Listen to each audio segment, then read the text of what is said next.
Have you ever seen my car? No. You haven't seen my monster truck? I thought I'd show you. It's right here. I call it the red sled. It's pretty small, but I like it. It really needs a bath. Got out at Kirby Lane, basically like an IHOP, and I went out. There's these awesome women from like they're probably an all-black gospel church, and when I got out of this, they were going, literally knee slapping. Your big butt got out of that. So, my name is Justin Wren. I used to be called the Viking as a UFC veteran, but now they call me the Big Pygmy. Ooh yeah, hey yo! And I lived with the Pygmy tribe in Africa, in Congo and in Uganda, so we're getting ready to build a hospital and school. So anyways, that's where my nickname comes from. The average height's 4'6". I'm 6'3". So almost flipped that, and yeah, Big Pygmy. Nice. What do you do for a living? I do a few things for a living. I feel very fortunate that I get to fight professionally, MMA.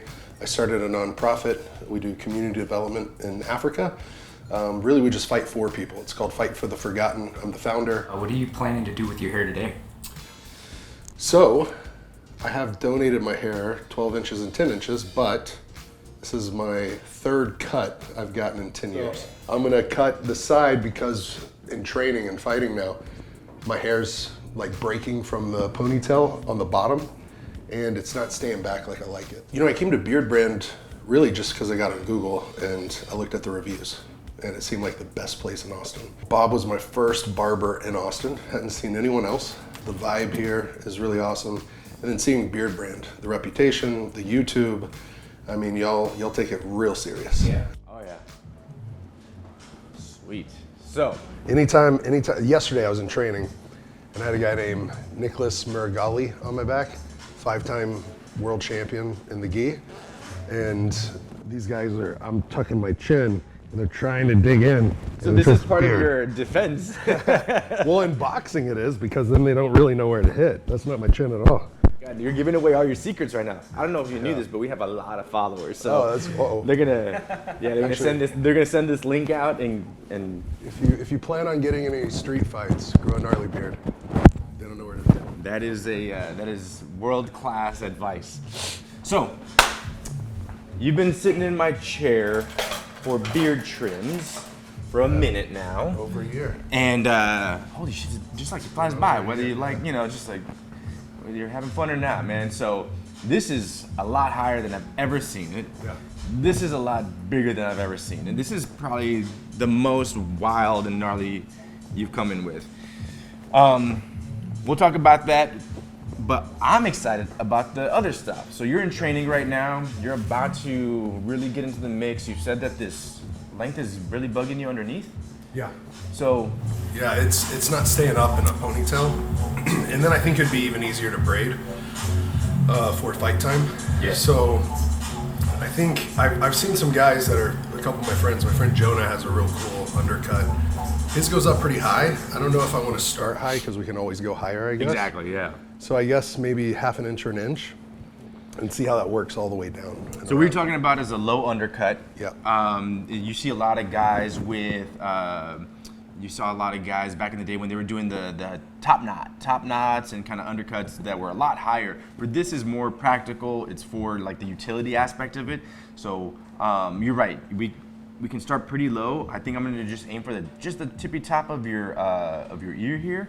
We'll start at this low part because I know that these guys are always giving you trouble too. As they grow into your sideburn, they start to flare out. So we'll just knock those off, and then you grow a man beard. It grows from your chest and your back into your beard. Yeah. When I lived in Africa, it literally grew up to like my bottom of my eyelids.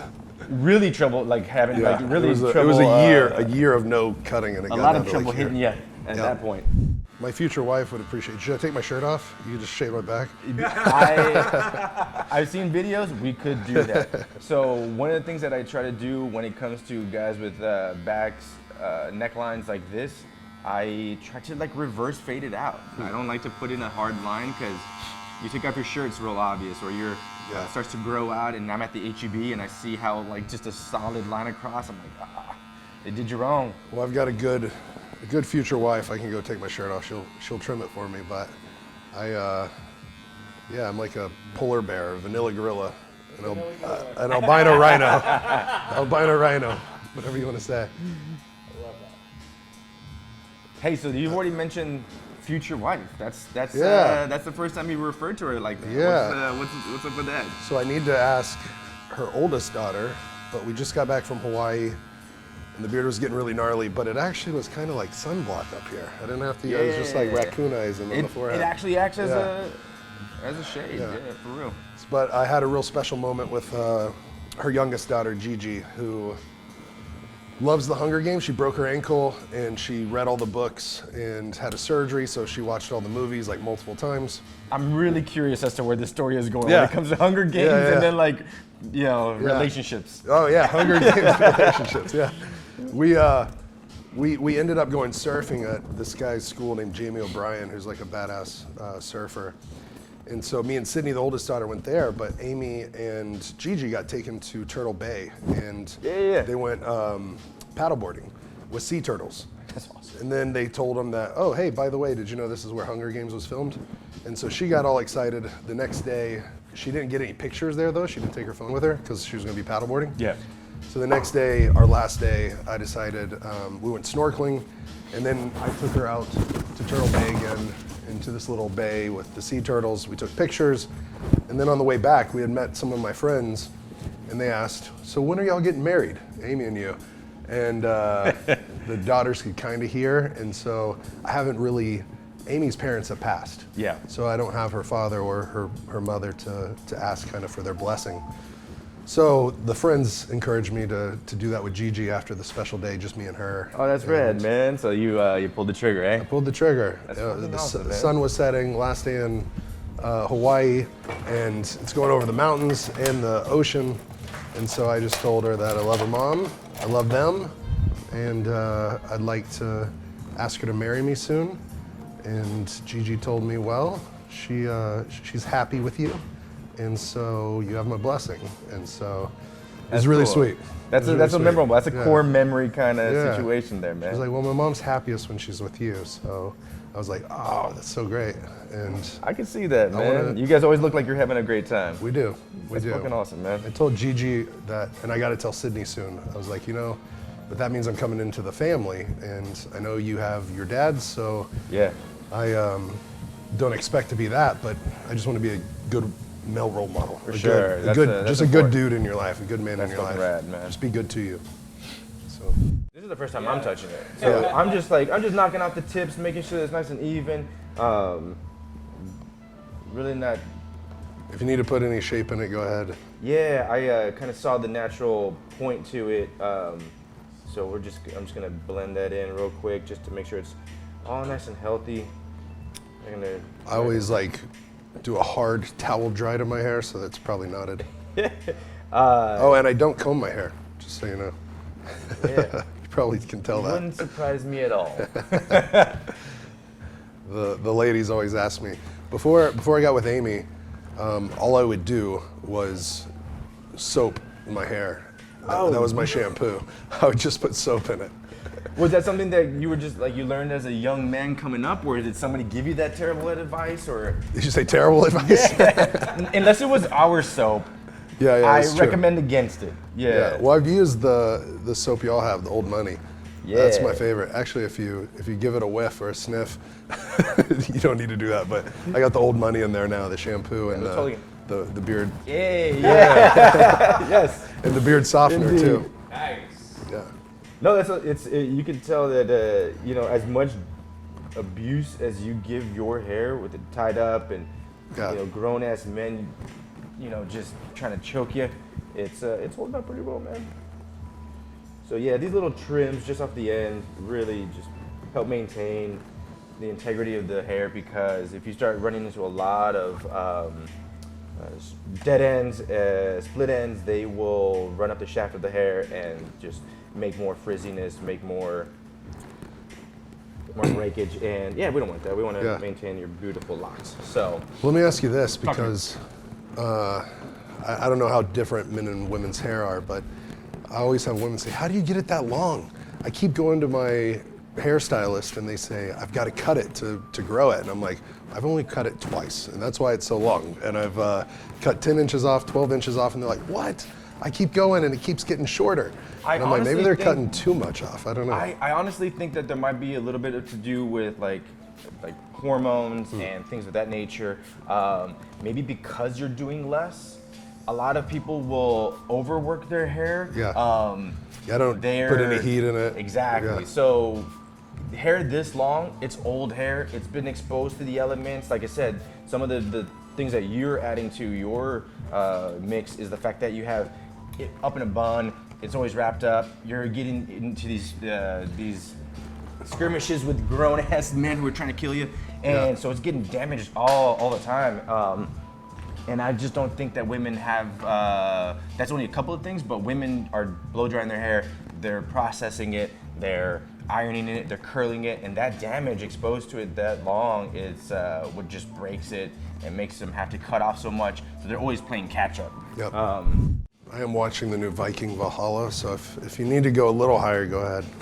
If you're cool with that, then yeah, that's whatever you think. Like, what are you thinking? Like a half inch or an half inch above the ear? What yeah, are you thinking? Like about I said, that? about a pinky's width above the ear. That would be considered like a low mid. If we were doing like a classic fade, that's what we're aiming for. And so I was like, well, I don't want to be bald. Yeah. I got a big ass head and I got blonde hair. My mom would rather me keep it. So when I went there to live for a year, I was in the forest where there wasn't any barbers at all. So I just let it grow and it got real long. And then I came back and I liked it, people liked it, and I was like, you know what? They've called me the Viking for years, why don't I just keep this? Did you have the beard at that point as well? Oh yeah. I haven't been clean shaven since I was 17. So I'm an authentic beard guy. I used to have to take a razor to school. I went to a Catholic school in high school. Yeah. And so they made me keep a razor at school because, and I was having to shave, at least 2 times a week at school, or before I went. But then. And you've always been like a big dude, I'm assuming. So like, I haven't been they see this hairy giant walking through the halls of their Catholic school. They're like, "Excuse me, sir, are you supposed to be here?" And it's like, oh, hey, Justin. Yeah, I was the kid that could provide all the beers for the kid at school at the parties. Oh man, that's there was no peach fuzz on this face. Yeah, yeah. I think it was a full beard at 17. Yeah, you at that age, you were probably the height of like me and my friends when we like did that whole trench coat stacked on each other. Like, yeah. Was that the Jinko jeans? Yeah. Just a question. At what point does cause I salt my water as well, and at what point do we gotta be a little worried about like over-salination? I think if it's a good natural salt, yeah. I mean, our body's made of that. I mean, salt and water. And it's good for it's like your brain function and all the synapses and things like that. So For me, I can lose 8-10 pounds in a practice, just water weight. And so last night I woke up with my feet cramping and my calf cramping. So, and especially in this heat, just how hot it's been probably in the gym as well, and not being able to recoup as quickly. It's hot now. So I leave the gym taking a cold shower, but I just trained 2 to 4 hours. And then like when I'm starting the MMA training, it's literally from noon, and yesterday I got out at 4:45. Yeah, you were telling me that it's you guys are into the. We're in the swing of it, in the grind. So what's the game plan? Are we? I have an opportunity. I could fight September 3rd here in Austin. Yeah, that's it. Yeah. If you guys are curious, it's close. Yeah, it's close. It's actually a short notice fight, so there's a little bit of risk with that.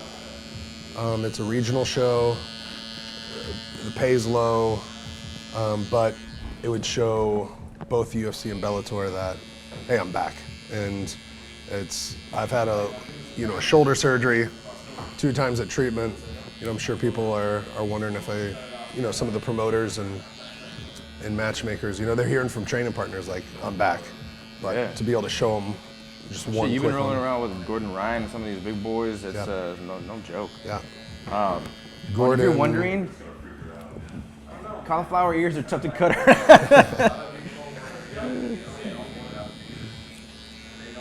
I've ever let you squeeze it? Told you squeeze it? You can squeeze it as hard as you want, and I don't feel it. Oh, It doesn't feel like a little bone. oh, dude, it's a. I don't even know what to compare that to. It's like a. This is not the first time I get to cut around some cauliflower ear, man. But This one's been hanging twice to where it's just been like just a swollen mess hanging. So I drain them because I'm probably gonna stop draining them, but I haven't gotten cauliflower in like five or 8 years. This is the remnants. This is the scarification Yeah. of the biz. This one I can't wear earbuds in. It's been closed completely twice. Dude, that would break my heart, man. How am I supposed to listen to your podcast and Joe Rogan's podcast if I can't throw them? I have to wear headphones, like the big daddies, Yeah, I believe it. which makes it hard in the back warming up, jumping around. Yeah. But Don't make excuses, man. I saw this lady who jump ropes, like super rad jump ropes, and she has the headphones on. So if she can nice. do it, you can do Yeah. it. I think my hair's kind of soft, so it likes to move around on me. You know what? That's very true. As much hair as you have, it is not as puffy and dense as a lot of Yeah. people, and that's why I was a little worried about how high I took the this taper in the back, because I didn't want it to disappear, man. I don't want it to be like see-through, and yeah, this is already. It's thin out your happening. head. Yeah, Oh man. wow, look at that. Yeah. So That's kind of wild. once you pull it back, and you'll look like a giant blonde Johnny Depp. Johnny Depp ever pulled his hair? Yeah, I feel like he has had. Johnny Depp and some of those guys had half ponytails. That's what they did. They did the same line, but then they let the little fringe hang out. Okay. Half ponies are cool. When was the last time you even had like a tapered neck? Like of any kind? Like even when you were growing out your hair for the first time, was it tapered out? No. First time in 10 years? Maybe 11? Yeah, 11 years. Like no clippers to the neck, just trimming out the little furries in the bottom. Yeah. Thank you. I've never let you touch it before. This is trust building. We're building a lot of trust Yeah, here. that's why I kept on combing out, trying to think of it, And I think we're at a good spot right now, man. Hell yeah. So you can just knock out those dead ends. Just kind of hanging out. Now I'm going to be in a regular routine coming to you to keep this Yeah, tight, so right? that's the other thing, is that people think that keeping your hair really short is easier because low maintenance when it's cut, but as it grows out, you start to get that little bit of puffiness, a little bit of mushrooming, just like what we see here on your sideburns, right? So, How often do you think? Every 2 weeks, 3 most weeks? people grow about half an inch in a month. And it's so just whenever you're sick of your beard, that's usually going to be a good time to come in and just get the back trimmed up too. What's nice is that you get to hide it most of the time. So the little red flags that tell you it's time to come in for a trim on your beard is going to be the same sensations for your hair. It's good to know. So, man, all right. What I'd like to do is just to cut in those edges. What is your guide? Because I know that you rock your cheeks a little lower than normal. If do go a little lower. If you were me, I'd be hitting you right about here. You go like a whole other inch lower. The reason? Yes, tell me. The Those dimples. dimples, man. Yeah, those killer Amy. dimps. Amy likes the dimples, so that's why we go low. So this is where we're blending out that. Well, should we just do Bob's favorite? Should we just do it how Bob would do it? No. Okay. I've tried, and But you're my scapegoat. exactly, and that's why I'm saying no, because I don't know your lady personally, but she seems like a lady who knows what she wants. We'll have to get together sometime with our ladies. A double or triple date with Sly, his wife. Yeah, three smart ladies, beautiful, smart, powerful women together in one room. That's a recipe for disaster, man. Or magic. Or magic, absolutely. I say disaster because I'm like, oh man, they're gonna really call us out for the bullshit. Yeah, there will be nowhere to hide for any of us. They'll have no qualms of helping us realize how lovely they actually are. So, Justin does a little bit of his own trimming on the cheeks and on the mustache. So I am just digging into what I see the remnants of, if there's the old guides in there, and then I will try to mimic that, improve in any areas that might have been missed, or just little things that are uneven. And then on the bottom, one of the things that happens with beards this long is that they tend to run into your shoulders and into your neck. So what we'll do to maintain a really full-looking, badass Viking beard is that we'll taper these guys a lot more aggressively than we do the front. So you can already see it's kind of has the remnants of the original shape. So what I'll do is I'll just shrink everything up. And what's cool is that if we ever wanted to grow this out, instead of making it nice and even, we would just angle this up. So this is always the hero, and then just be much more aggressive up here on the jawline. But yeah, speaking of which, are you enjoying the length? Because this is long. Yeah, I mean, I think we can go a little shorter. Absolutely. And I like a little bit of a V. Yes, absolutely. Yeah. And this length in the front, or how much of that would you like to? Since you've grown that out past what we have before, so if I were to start, I would maybe dive in right here. But if you were enjoying this length, maybe I would pitch it a little bit more aggressively. You tell me. Let's go where you were showing where you'd go. But also, I don't.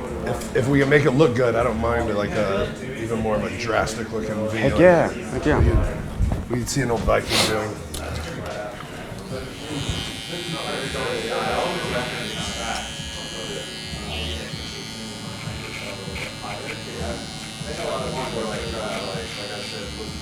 Now that I'm not looking at the back of your head and I'm looking at your face, that shiner, please tell me it's from training and not like Amy got me. a kitchen, yeah. Amy. It was like a kitchen accident, like, we were making some pork chops. It was a frying pan. No. And no, that was yesterday. I went with a guy named Big Dan, who's awesome. He's training for the Worlds and just won the European Open, and he's 6'7", 270. So just once again, just the guys you train with are just a little guy. He's a little guy.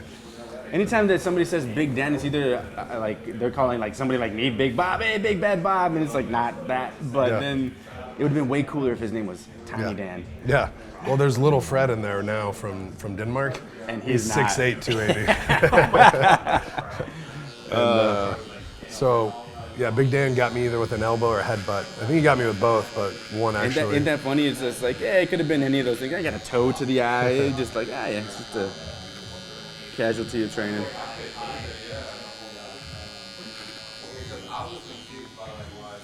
All right, put your head back from here, brother. I don't want to see it. Yeah, there's a headrest right there. Yeah, I'm just gonna sit on my phone.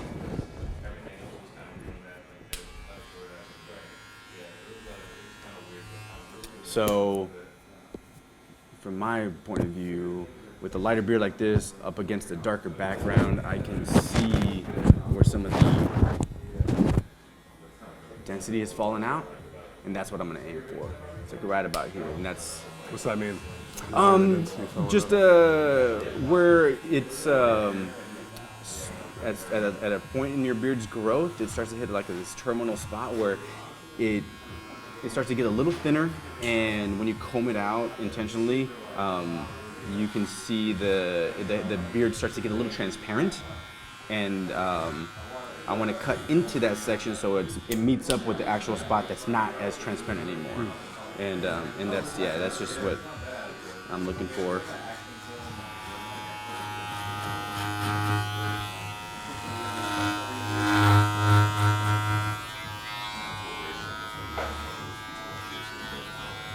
Most guys that would not get rid of this little tenderloin back here, but on your beard it's so thick, and just to accentuate that shape, well, we're gonna mow through it. not as detrimental to a beard like yours as opposed to other guys who have trouble growing this little section right here.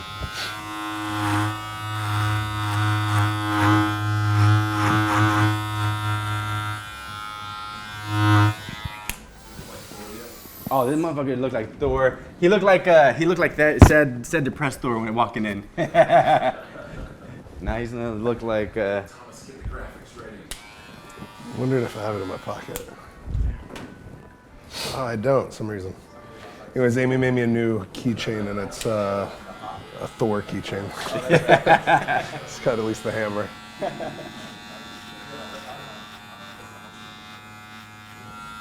So we've gotten rid of a lot of the bulk, kind of established that main shape, and now we'll just finesse it, try to bring in these sides, tuck them in a little bit more aggressively, start to enhance that V shape that Justin was talking about a little while ago. I think what makes this place different, and there's a lot of good barbershops out there, and you're probably watching the Beardbrand YouTube. I hope so, yeah. Yeah. But I think it, like, the reason I love Bob is, I mean, he's an incredibly talented barber. You can tell that. But he also listens really well and gives you what you ask for instead of whatever they want to do. Yeah. And then we connect on a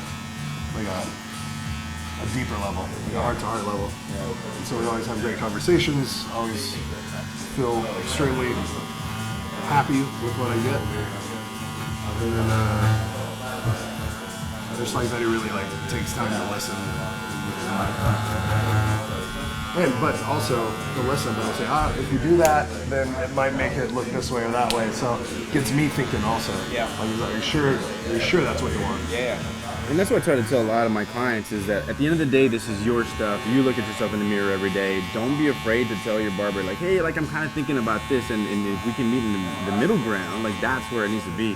If you walk away from a compromise, like someone's happier than the other person, it's not a good compromise. Yeah. Like we both have to look, walk away with like, okay, cool. Like this is gonna be the best fit for everything. Because some things just like really work, but if there's ever that time where you're like, I really want to try this, and I'm pushing back, it's for good reason, but at the same time, we can meet in the middle. Yeah, like the probably one of the worst experiences I've had, which I was able to fix it right after.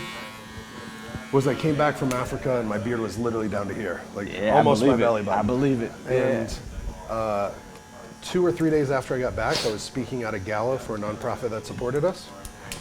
And so they asked if I would go get a beard trim, and I said sure. And I looked up in the city the best, and it was also the most expensive beard trim, which I don't think most expensive always makes it the best. But he got me in. And I told him I wanted a little bit of a V, like you're doing right now. I was like, just a little bit of it. But I said I wanted more length off. Well, he left it probably down to here and just squared it off completely. Yeah. Just basically use scissors and just cut it in a square. And it looked like an Abraham Lincoln beard on steroids. Like it was. I was like, no man, I want this kind of cut off over here. He goes, no man, it looks good like that. And after I got it done, my mom, my ex-wife, my friends, they're like, what did he do to you? And I was like, he didn't listen at all. Like, not at all. He just did what he wanted to do. So this whole project, this whole process is going to allow them to just be the harbingers of their own destiny. Yeah. They're going to be able to... And it's taking care of the whole community, right? Yeah. So for me, I've always thought about it, and, we prioritize the pygmy people, my tribe. My second family. Yeah, you are the big pygmy, right? Yeah. Like you were adopted in. My name is Mabuti. Well, actually, it's Efeosa. Mabuti Mangbo. And so, Efeosa means the man who loves us, and that's the one I treasure. But Mabuti Mangbo means the big pygmy. Yeah. And, so that's where the name comes from.